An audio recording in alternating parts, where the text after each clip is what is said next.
2026년 5월 24일 캐나다 빅토리아 항구에 한국 잠수함이 조용히 도착했습니다. 전 세계 방산 전문가들이 고개를 갸웃했습니다. 서류도 아니고 로비도 아니고 태평양을 직접 건너왔다는 겁니다. 독일이 스페인 조선소까지 끌어들여 싸우는 동안 한국은 그냥 달렸습니다. 약속한 날에 약속한 자리에 60조 원짜리 판이 흔들리기 시작했습니다. 과연 한국은 잠수함 수주에 성공할까요? 세 사람이 있었습니다. 한 사람은 캐나다 빅토리아 해군기지 부두에 서 있었습니다. 바람이 차가웠고 태평양에서 밀려오는 파도 냄새가 짙었습니다. 브리타니 부르주아 소령은 쌍안경을 들고 수평선을 바라봤습니다. 아직 아무것도 보이지 않았습니다. 하지만 그 배는 오고 있었습니다. 14,000km를 달려서 한 사람은 독일 킬 항구 사무실에 앉아 있었습니다. 마르쿠스 슈타인은 노트북 화면을 들여다보며 눈살을 찌푸렸습니다. 화면에는 도산한 창호함의 항적이 실시간으로 찍혀 있었습니다. 진해에서 출발의 괌을 지나 하와이를 거쳐 캐나다로 향하는 붉은 선. 그는 그 선을 보면서 처음으로 뭔가 잘못됐다는 느낌을 받았습니다.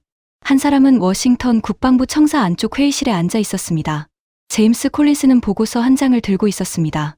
트럼프 대통령이 한국의 해추진 잠수함 번조를 승인한 지 6달이 지난 시점이었습니다. 그 승인 하나가 인도태평양 전략판을 어떻게 바꾸고 있는지 그는 지금 그 보고서를 쓰는 중이었습니다. 그런데 손이 자꾸 멈췄습니다. 뭔가 더 큰 그림이 보이는 것 같았는데 그게 무엇인지 아직 말로 정리가 되지 않았습니다. 세 사람은 서로 알지 못했습니다. 만난 적도 없었고 같은 나라 사람도 아니었습니다. 하지만 2026년 봄 그들은 같은 것을 보고 있었습니다. 태평양을 건너오는 한국 잠수함 하나, 그리고 그 잠수함이 세계의 방산 지형을 조용히 그러나 확실하게 흔들고 있다는 사실을. 이 이야기는 그 세 사람의 눈으로 본 기록입니다. 브리타니는 그 배를 가장 가까이서 봤습니다. 여러 드레를 함께 달렸고 같은 밥을 먹었고 같은 파도를 견뎠습니다. 마르쿠스는 그 배를 경쟁자의 눈으로 봤습니다. 처음엔 무시했고 그 다음엔 긴장했고 마지막엔 인정해야 했습니다. 제임스는 그 배를 전략가의 눈으로 봤습니다. 트럼프의 승인 한마디가 어떻게 판을 바꿨는지, 그리고 그 판 위에서 한국이 어디로 가고 있는지를 봤습니다. 세 사람 모두 처음엔 한국을 그리 진지하게 보지 않았습니다. 그게 이 이야기의 시작입니다. 그리고 그 생각이 바뀌는 순간, 그게 이 이야기의 끝입니다. 브리타니가 먼저 말합니다. 저는 잠수함을 탄 지 15년입니다. 캐나다 해군 잠수함 사령부에서 분석 업무를 맡고 있고 배를 보는 눈은 있다고 생각했습니다. 그런데 이번 임무 명령서를 받았을 때 솔직히 말씀드리면 처음엔 황당했습니다. 한국 잠수함에 탑승해서 캐나다까지 함께 항해하라고요. 우리 사령부가 검토 중인 건 60조 원짜리 잠수함 사업입니다.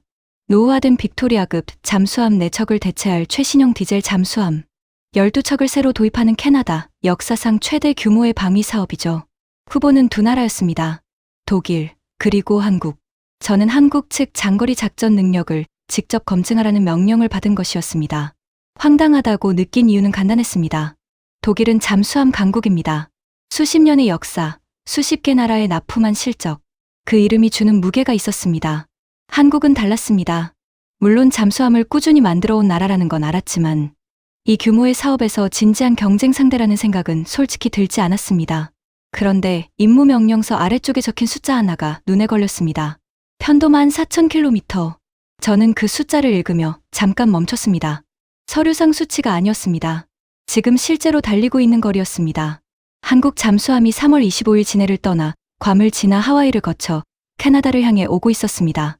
말로 하는 게 아니었습니다. 오고 있었습니다. 직접.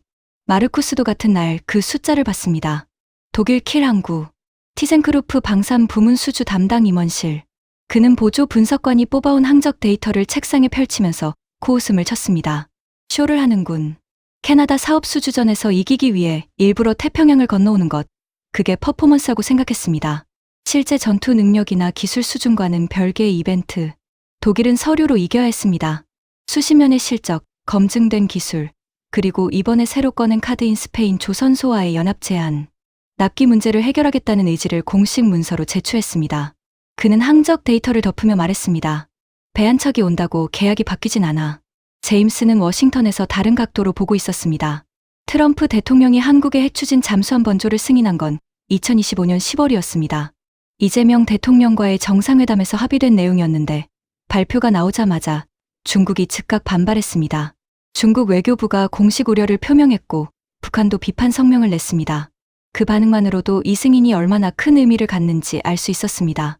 제임스는 보고서를 쓰면서 작구 같은 지점에서 멈췄습니다. 트럼프가 왜 승인했는가?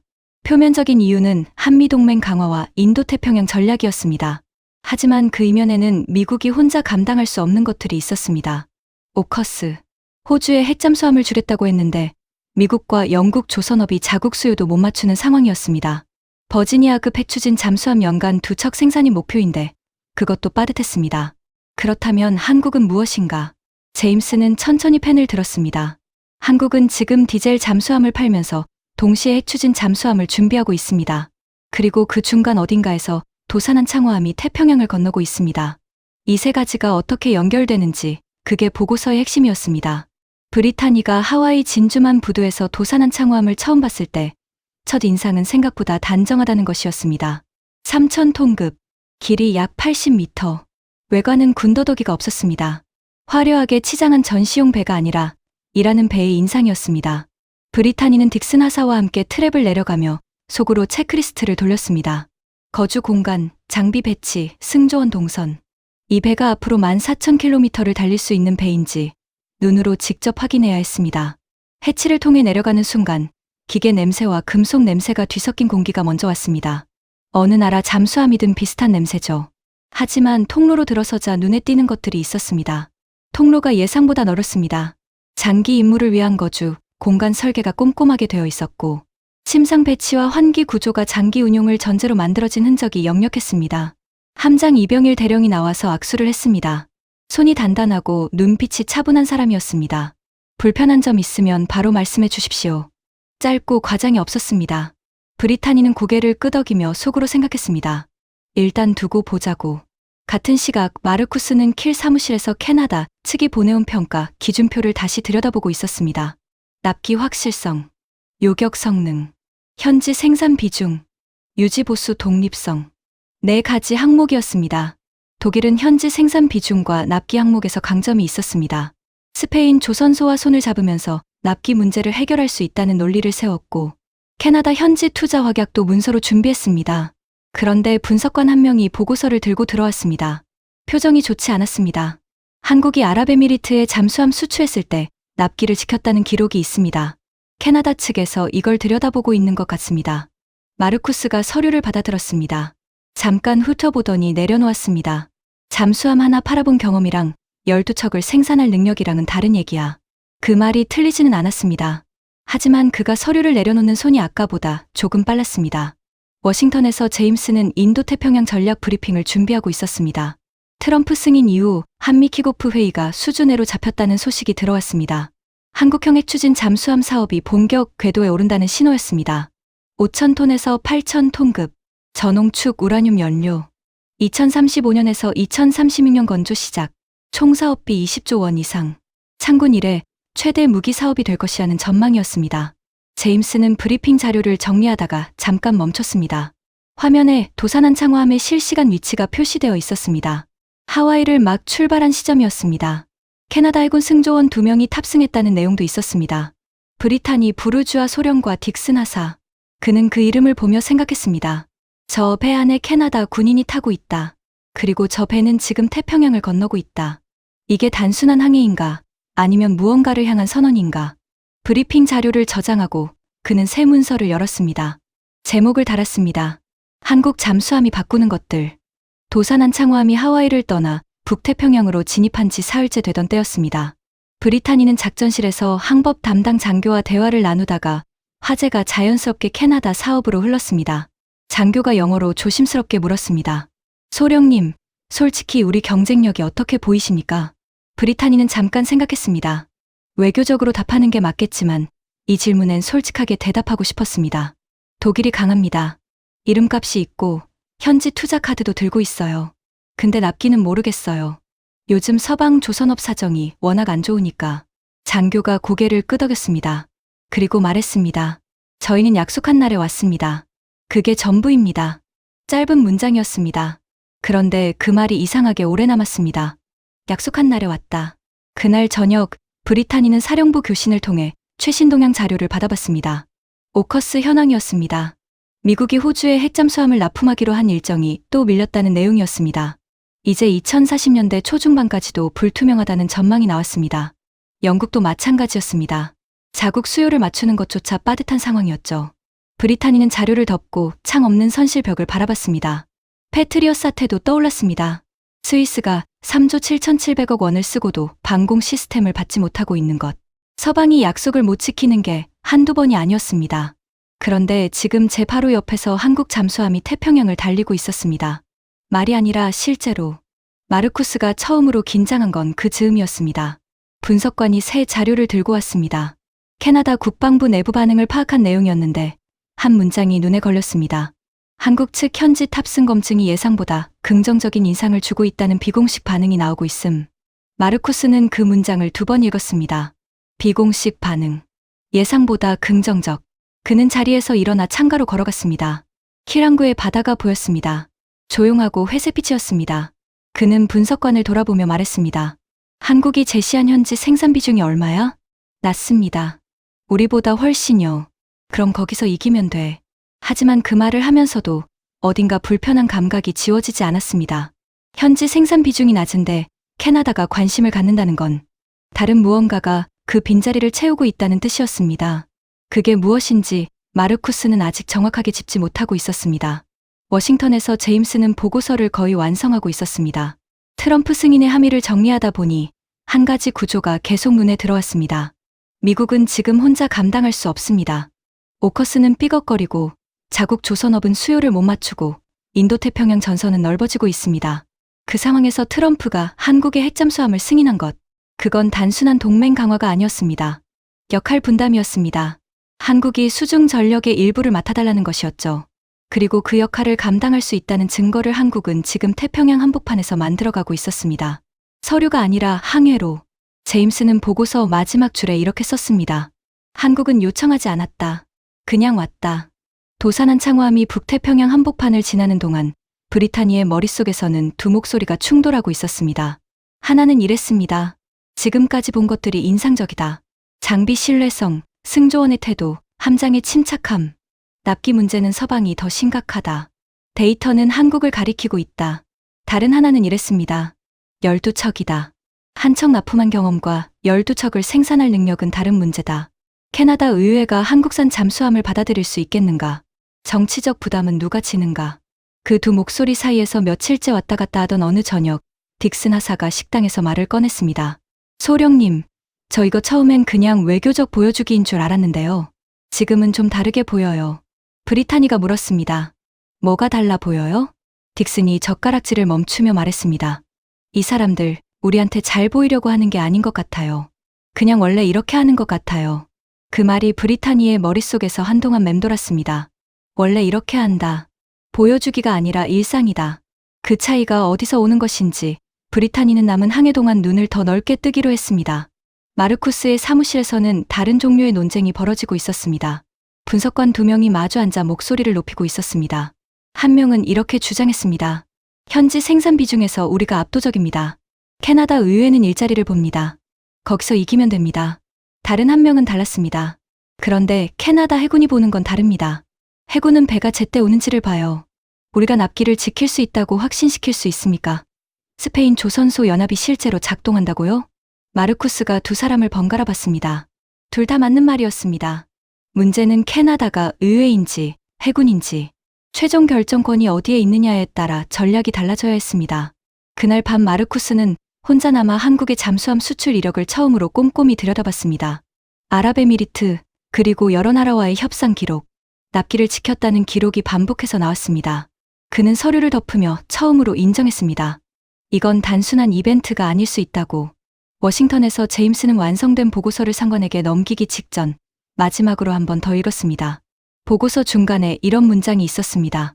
폴란드 오르카 프로젝트에서 스웨덴이 납기와 가격 협상에 실패하면서 한국이 반사 이익을 얻을 가능성이 생겼다. 오커스 지연으로 호주의 전력 공백이 커지면서 한국 잠수함이 가교 전력으로 거론되고 있다. 캐나다 수주전에서 한국이 독일과 50대 50에 가까운 경쟁을 벌이고 있다. 세 개의 전선이었습니다. 한국은 동시에 3곳에서 싸우고 있었습니다. 그리고 그 싸움의 방식이 독특했습니다. 로비도 아니고 덤핑도 아니고 그냥 배를 만들고 약속한 날에 납품하는 것이었습니다. 제임스는 보고서 표지에 분류 도장을 찍으며 생각했습니다. 세계가 서방의 납기 실패에 지쳐가고 있는 바로 이 시점에 한국이 태평양을 건너고 있다. 이 타이밍이 우연일까? 그리고 도산한 창호함이 캐나다 부두에 닿는 순간 그 배 한 척이 말하는 것이 어떤 보고서보다 강력할 수 있다는 걸 그는 알고 있었습니다. 보고서를 봉투에 넣으면서 그는 창밖을 바라봤습니다. 워싱턴의 하늘은 맑았습니다. 그리고 태평양 어딘가 도산한 창호함은 지금 이 순간에도 달리고 있었습니다. 도산한 창호함이 캐나다 해안선을 향해 마지막 구간에 접어들던 날이었습니다. 브리타니는 작전실 구석에 앉아 지금까지 기록한 메모를 다시 읽었습니다. 여려드레치 관찰 기록이었습니다. 장비 가동률, 소음 수치, 비상 상황 대응 시간, 승조원 피로도 관리 방식. 숫자들이 빼곡하게 채워져 있었습니다. 그리고 그 숫자들은 하나같이 같은 방향을 가리키고 있었습니다. 그런데 사령부에서 교신이 왔습니다. 내용을 읽는 순간 표정이 굳었습니다. 독일 측이 캐나다 국방부에 최종 수정 제안서를 제출했다는 내용이었습니다. 스페인 조선소와의 공동건조 계획, 캐나다 현지 일자리 창출 규모, 기술 이전 범위 대폭 확대, 그리고 납기를 맞추지 못할 경우 위약금 조항까지 포함됐다고 했습니다. 우선협상 대상자 선정이 6월 말로 다가온 시점에서 독일이 마지막 카드를 전부 꺼낸 것이었죠. 딕슨이 교신 내용을 함께 읽더니 말했습니다. 타이밍이 너무 절묘하네요. 우리가 입항하는 날 맞춰서. 브리타니는 대답하지 않았습니다. 절묘한 게 아니었습니다. 계산된 것이었죠. 도산한 창호함이 캐나다 앞바다에 나타나는 바로 그 순간 독일이 파격적인 조건을 들이밀었습니다. 실물 항해가 주는 인상을 수치로 희석시키려는 것이었습니다. 브리타니는 메모를 덮었습니다. 그리고 생각했습니다. 독일의 새 제안이 시험 가능한가? 두 나라 조선소가 하나의 잠수함을 함께 만들 때 생기는 기술 표준 충돌, 품질 관리 문제, 책임 소재 불분명, 납기를 당기겠다는 약속이 또 다른 약속일 뿐이라면 그게 과연 지켜질 수 있겠는가? 답은 알 수 없었습니다. 하지만 한 가지는 알고 있었습니다. 도산한 창호함은 약속하지 않았습니다. 그냥 왔습니다. 마르쿠스는 최종 제안서를 제출하던 날 밤 사무실에 혼자 남아 있었습니다. 서류는 완벽했습니다. 납기 위약금 조항, 현지 생산 비중, 기술 이전 범위, 캐나다 의회가 원하는 것들을 다 담았습니다. 그런데 그는 이상하게 개운하지 않았습니다. 화면을 열어 도산한 창호함의 실시간 위치를 확인했습니다. 이미 캐나다 해안 인근이었습니다. 그는 그 점을 한동안 바라봤습니다. 배 한 척이 14,000km를 달려왔습니다. 중간에 멈추지 않았습니다. 장비가 고장나지 않았습니다. 일정을 어기지 않았습니다. 독일은 지금까지 수십 개 나라에 잠수함을 팔았습니다. 실적이 있었습니다. 그런데 마르쿠스는 처음으로 이런 생각이 들었습니다. 실적이 과거의 것이라면 지금 이 순간 태평양을 달리는 저 배는 현재 진행형이다. 그는 화면을 닫았습니다. 그리고 중얼거렸습니다. 와봤자 서류로 진다. 하지만 그 말이 스스로에게도 설득력 있게 들리지 않았습니다. 워싱턴에서 제임스는 상관에게 보고서를 넘기고 나서 처음으로 여유가 생겼습니다. 그는 커피를 들고 창가에 섰습니다. 보고서를 쓰면서 정리된 생각이 있었습니다. 세계 방산 시장에서 지금 일어나고 있는 일의 본질은 하나였습니다. 신뢰의 이동. 오랫동안 서방이 독점하던 그 신뢰가 조금씩 다른 곳으로 옮겨가고 있었습니다. 패트리엇이 오지 않는 스위스, 오커스가 삐걱거리는 호주, 납기를 못 맞추는 스웨덴. 그 빈자리에 한국이 들어오고 있었습니다. 조용하게, 그러나 확실하게. 트럼프가 한국의 핵잠수함을 승인한 건 단순한 외교적 선물이 아니었습니다. 미국이 더 이상 혼자 감당할 수 없는 것들을 한국에게 맡기기 시작한 것이었습니다. 그리고 한국은 그 역할을 받아들이면서 동시에 세계 시장에서 자기 자리를 넓혀가고 있었습니다. 제임스는 창밖을 보며 생각했습니다. 이건 시작이다. 도산한 창호함이 캐나다 부두에 닿는 순간 그 배가 만들어내는 파장이 캐나다 수주전 하나로 끝나지 않을 것이다. 그리고 그 파장의 방향이 이미 보이기 시작했습니다. 도산한 창호함이 빅토리아 에스키몰트 기지에 입항하던 날 아침이었습니다. 브리타니는 갑판 위에 서서 육지가 가까워지는 걸 바라봤습니다. 캐나다였습니다. 14,000km를 달려온 끝에 닿은 땅이었습니다. 승조원들이 갑판 위에 도열의 입항 경례를 준비하고 있었습니다. 그들의 표정에는 피로가 역력했지만 자세는 흐트러지지 않았습니다. 부두에는 데이비드 패첼 캐나다 태평양 사령관과 임기모 주 캐나다 한국 대사, 그리고 김경률 한국 해군 참모 총장이 나와 있었습니다. 그 자리에 모인 사람들의 무게가 느껴졌습니다. 이건 단순한 입항 행사가 아니었습니다. 배가 부두에 접안하는 순간 브리타니는 이상한 감정이 올라오는 걸 느꼈습니다. 여려드레를 함께 달렸습니다. 좁은 식당에서 같은 밥을 먹었고 소나의 의문에 접촉음이 잡히던 날 함께 긴장했습니다. 수평선 끝에 캐나다 해안선이 보이던 아침, 갑판 위에서 나란히 서 있었습니다. 그 시간이 이제 끝났습니다. 승조원 하나가 지나가다 브리타니를 보더니 어색한 영어로 말했습니다. 소령님, 캐나다 좋습니까? 브리타니가 웃으며 대답했습니다. 좋아요. 근데 오늘은 한국이 더 좋네요. 그 승조원이 무슨 뜻인지 정확히 알아들었는지 모르겠지만 웃으며 고개를 끄덕였습니다. 마르쿠스는 입항 뉴스를 사무실에서 접했습니다. 캐나다 현지 언론이 도산한 창호함 입항을 크게 다루고 있었습니다.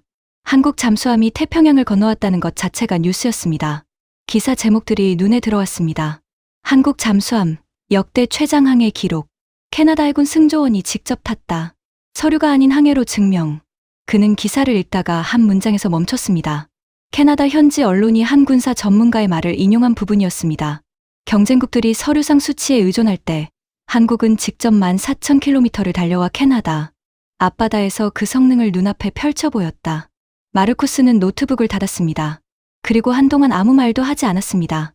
분석관이 들어와 말했습니다. 대표님, 우리 현지 투자 홍보 자료 추가로 배포할까요? 마르쿠스가 천장을 보며 말했습니다. 해봐. 하지만 목소리에 힘이 없었습니다. 제임스는 입항 소식을 워싱턴에서 접하면서 즉각 새 메모를 작성했습니다. 도산한 창호함 입항 이후 캐나다, 여론 동향 파악 필요. 해군 반응과 의회 반응 분리해서 봐야 함. 핵심은 이것이다. 해군은 배를 본다. 의회는 숫자를 본다. 어느 쪽이 이기느냐에 따라 결과가 달라진다. 그는 메모를 저장하면서 생각했습니다. 트럼프 승인 이후 한국은 두 개의 게임을 동시에 하고 있었습니다.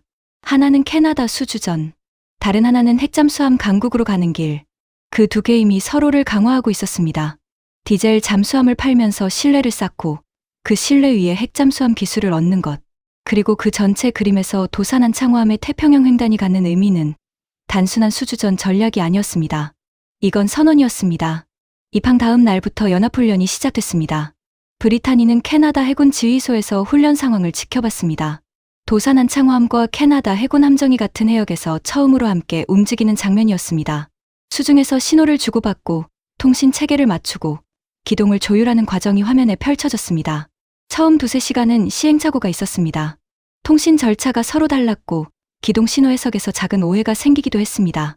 그런데 오후가 되면서 달라졌습니다. 양측이 서로의 패턴을 익히면서 흐름이 자연스러워졌습니다. 수중에서 두 나라 잠수함이 하나의 팀처럼 움직이기 시작했죠. 패첼 사령관이 브리타니 옆에 서서 화면을 바라보다가 말했습니다. 보고서 어떻게 쓸 거예요? 브리타니가 잠깐 생각하다가 말했습니다. 직접 타보지 않았으면 몰랐을 것들이 있습니다. 패첼 사령관이 더 묻지 않았습니다. 그 대답이 충분했던 것 같았습니다. 훈련이 끝난 뒤 딕슨이 흥분한 표정으로 다가왔습니다. 소령님, 항해 내내 통신 장비 문제가 단 한 건도 없었다고 하더라고요. 14,000km 동안이요. 브리타니는 그 말을 듣고 멈췄습니다. 장거리 임무에서 통신 장비 트러블은 거의 필연입니다.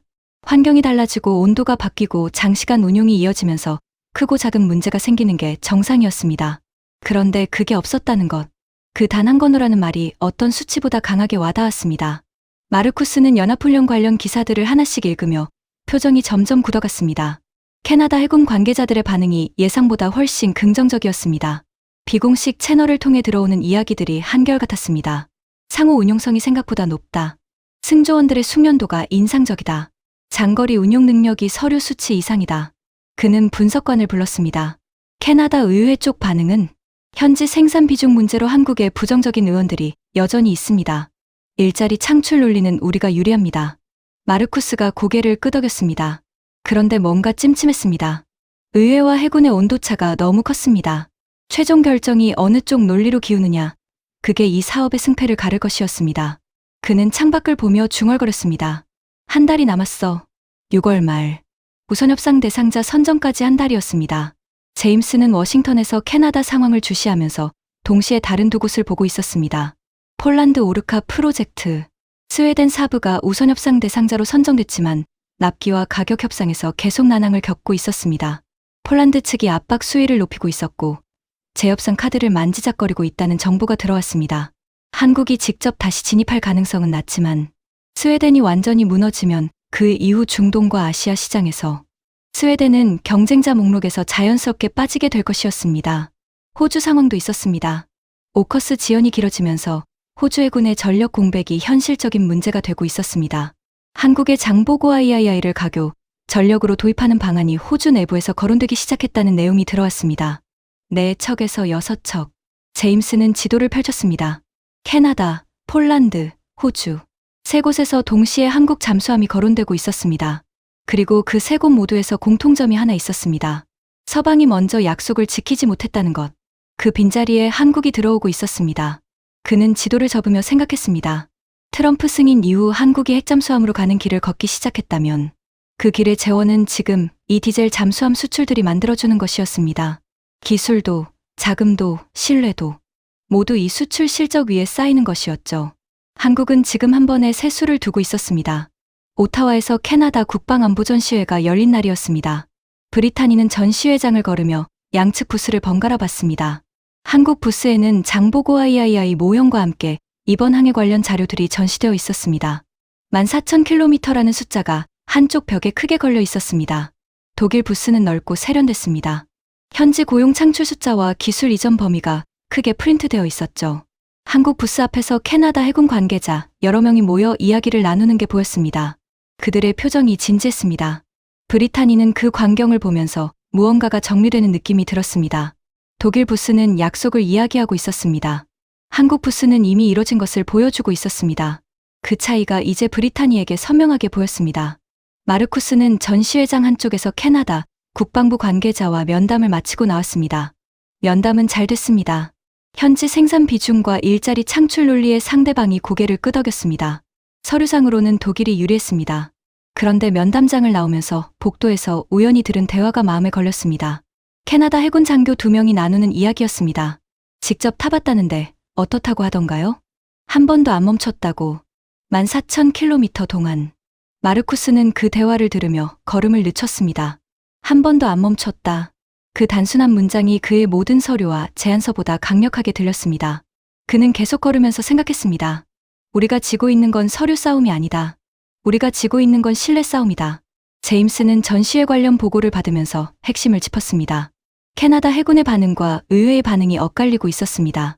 해군은 한국 쪽으로 기울고 있었고 의회 일부는 여전히 현지 생산 비중을 이유로 독일을 선호했습니다. 최종 결정까지 3주가 남은 상황에서 이 간극이 어느 쪽으로 좁혀지느냐가 관건이었습니다. 그런데 바로 그 시점에 워싱턴에서 새로운 움직임이 있었습니다. 한미 킥오프의 날짜가 공식 확정됐다는 소식이었습니다. 핵추진 잠수함 사업 본격 추진을 위한 첫 공식 회의. 미국이 한국의 핵잠수함 건조를 승인하고 함께 논의를 시작한다는 신호가 공개적으로 나오는 것이었습니다. 제임스는 그 타이밍을 보며 생각했습니다. 우연이 아니었습니다. 캐나다 수주전 결정이 임박한 시점에 한미 핵잠수함 협력이 공식화되는 것. 이건 한국이 단순히 잠수함을 파는 나라가 아니라는 메시지였습니다. 미국과 함께 핵추진 잠수함을 개발하는 나라라는 것. 그 신뢰의 무게가 캐나다 결정에 영향을 줄 수 있었습니다. 제임스는 메모를 다듬며 중얼거렸습니다. 한국이 판을 키우고 있어. 전시회가 끝나고 결정이 임박해진 시점이었습니다. 브리타니는 보고서를 완성해서 사령부에 제출했습니다. 결론은 명확하게 달았습니다. 장거리 작전 능력, 장비 신뢰성, 승조원, 숙련도, 연합 운용 가능성, 네 항목 모두에서 도산한 창호함은 사업 요구 조건을 충족하거나 상회한다. 그리고 납기 신뢰성 측면에서 현재 서방 조선업의 현실을 고려할 때 독자 생산 체계를 갖춘 한국의 강점이 과소평가되어서는 안 된다. 보고서를 올리고 나서 이틀 뒤 사령부에서 연락이 왔습니다. 브리타니의 보고서가 국방부 최종 검토 자료에 포함됐다는 내용이었습니다. 그런데 그날 오후 다른 소식도 들어왔습니다.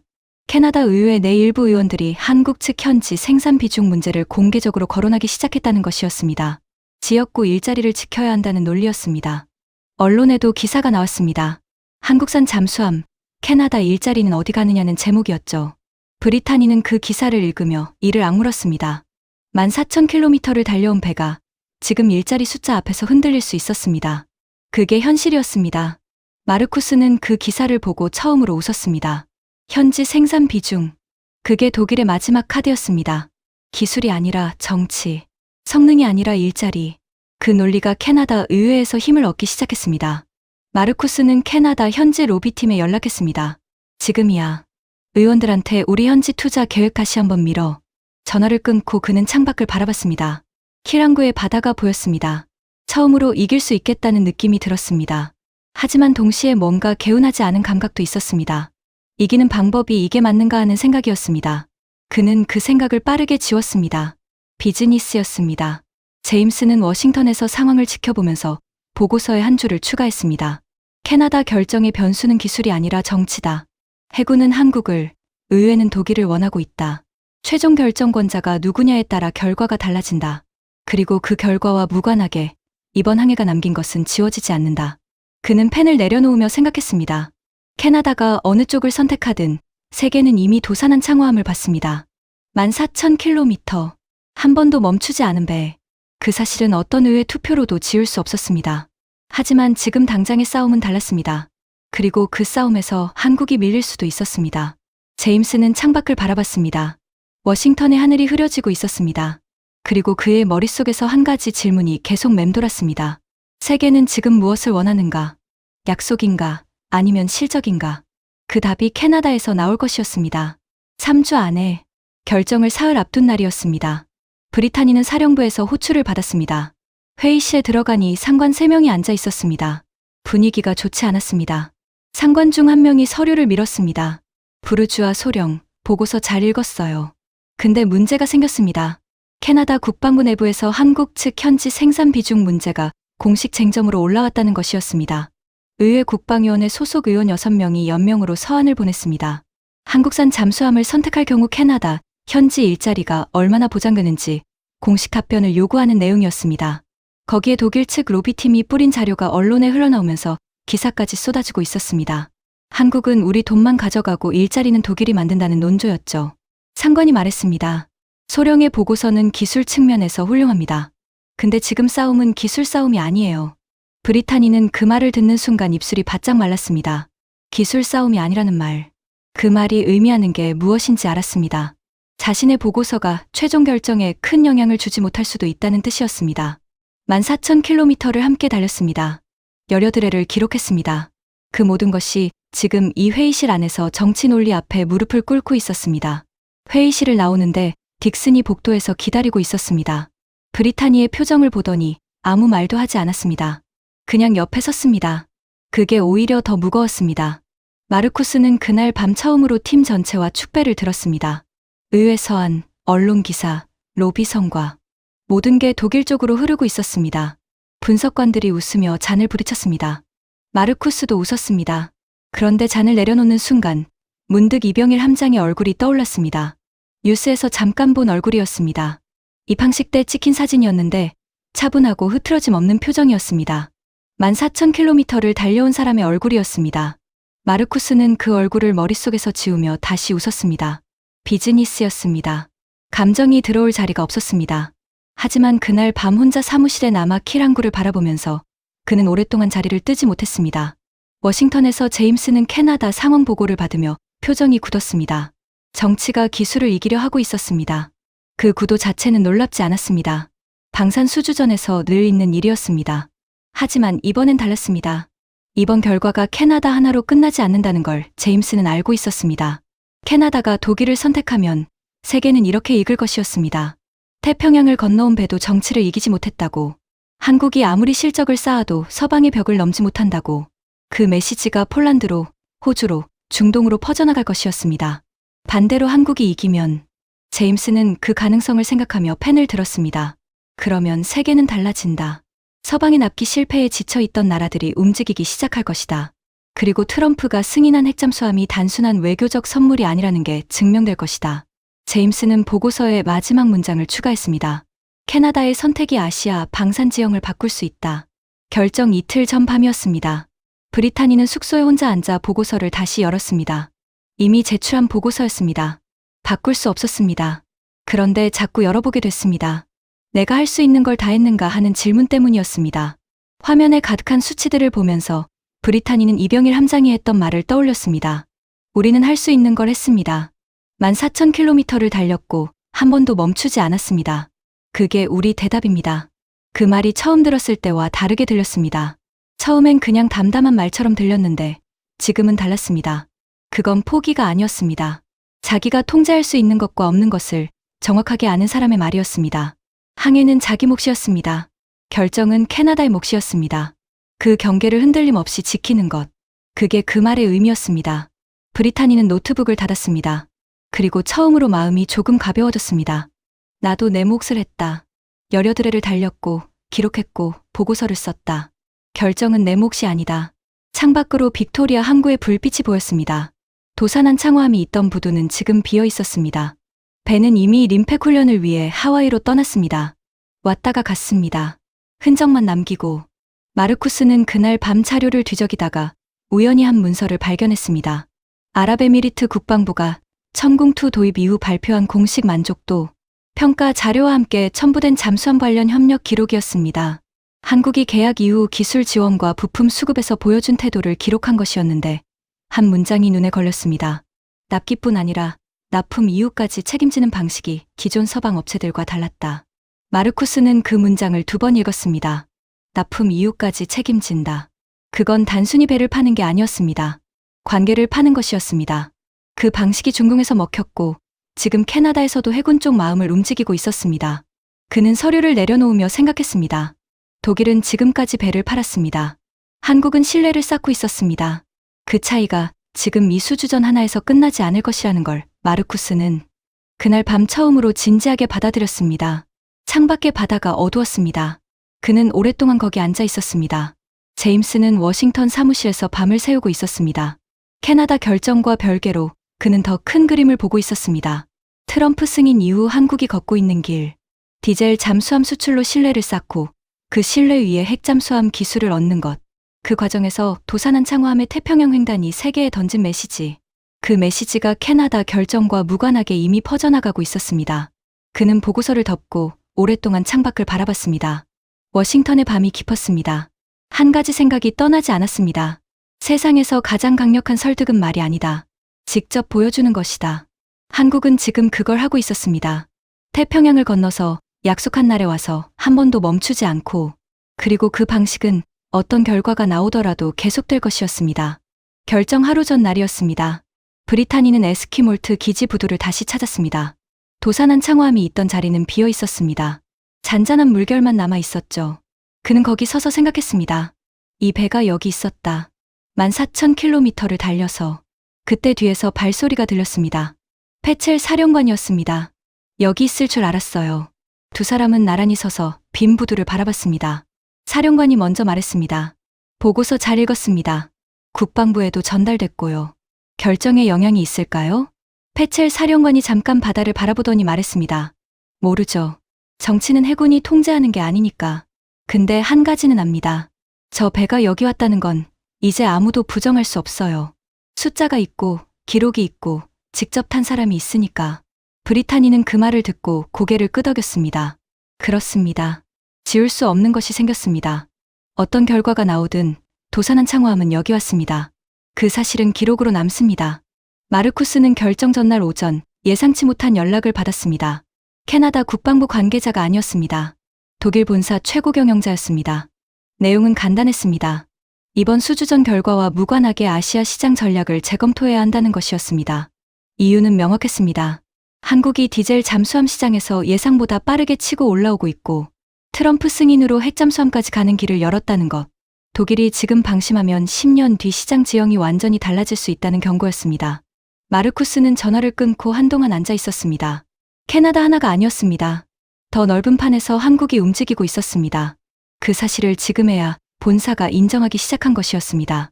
그는 창밖을 보며 조용히 중얼거렸습니다. 늦었을 수도 있어. 제임스는 결정 전날 밤 마지막 메모를 작성했습니다. 내일 캐나다가 어느 쪽을 선택하든 이미 일어난 일들이 있다. 도산한 창호함은 태평양을 건넜다. 트럼프는 한국의 핵잠수함을 승인했다. 한미 킥오프 회의가 잡혔다. 폴란드에서 스웨덴이 흔들리고 있다. 호주에서 한국 잠수함이 거론되고 있다. 이 모든 것이 하나의 방향을 가리키고 있다. 세계의 수중 전력 지형이 바뀌고 있다. 그리고 그 변화의 중심에 한국이 있다. 그는 메모를 저장하고 불을 껐습니다. 내일이면 알게 될 것이었습니다. 하지만 어떤 결과가 나오든 그가 쓴 것들은 이미 사실이었습니다. 2026년 6월 말 오타와 캐나다 국방부가 우선 협상 대상자를 발표하는 날이었습니다. 브리타니는 사령부 회의실에서 동료들과 함께 발표를 기다렸습니다. 아무도 말이 없었습니다. 화면에 국방부 장관이 나타났습니다. 마이크 앞에 섰습니다. 잠깐 서류를 내려다봤습니다. 그리고 입을 열었습니다. 캐나다 정부는 차세대 잠수함 사업 우선 협상 대상자로 한국하나오션과 HD현대중공업 컨소시엄을 선정합니다. 회의실이 잠깐 조용했습니다. 그리고 누군가 낮게 탄식 같은 숨을 내쉬었습니다.